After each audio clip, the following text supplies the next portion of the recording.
Deepavali offer வந்தாச்சுங்க. நம்ம பேஜை செக் பண்ணுங்க. இது பாத்தீங்கன்னா சைஸ் டபுள் எக்ஸ்எல். இப்ப நான் காட்ட போறது எல்லாமே சைஸ் டபுள் எக்ஸ்எல் தான். சைடு ஓப்பன்ங்க. இது பாத்தீங்கன்னா 3 குர்த்தி 499. நான் கலர்லாம் காட்டுறேன், அப்படியே செக் பண்ணுங்க. நம்ம பேஜை செக் பண்ணிட்டு உடனே ஸ்கிரீன்ல தெரியுற நம்பருக்கு வாட்ஸ்அப் பண்ணுங்க. இந்த குர்த்திஸ் எல்லாமே இப்ப நான் காட்டிட்டு இருக்கிறது எல்லாமே சைஸ் டபுள் எக்ஸ்எல். 3 குர்த்தி 499. பாத்தீங்கன்னா நீங்க எனக்கு சைடு ஓப்பன் வேணாம், எனக்கு வந்து அம்ப்ரெல்லா கட்டிங் தான் வேணும்னாலும் அதுவும் நம்ம கிட்ட இருக்கு. அம்ப்ரெல்லா குர்த்தி பாத்தீங்கன்னாக்கா 2 குர்த்தி 499. அடுத்து வந்து டிசைனர் வேறுங்க. பாருங்க குவாலிட்டி பாருங்க எவ்வளவு சூப்பரா இருக்கு. ஃபேப்ரிக் பாத்துக்கோங்க.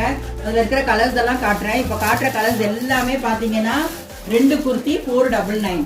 ஓபன் பண்ணி காட்டுறேன் பாருங்க. உங்களுக்கு சூப்பரா இருக்கும். மெட்டீரியல் எல்லாமே உங்களுக்கு பண்ணி காட்டிட்டு அதுக்கப்புறம் அதுல இருக்கிற கலர்ஸ் எல்லாம் காட்டுறேன். இது பாத்தீங்கன்னா இதுவும் சைஸ் டபுள் எக்ஸ்எல் தான். டிசைனர் வேர் எல்லாமே பாத்தீங்கன்னாக்கா 2 குர்த்தி 499 பிளஸ் கொரியர் சார்ஜஸ்.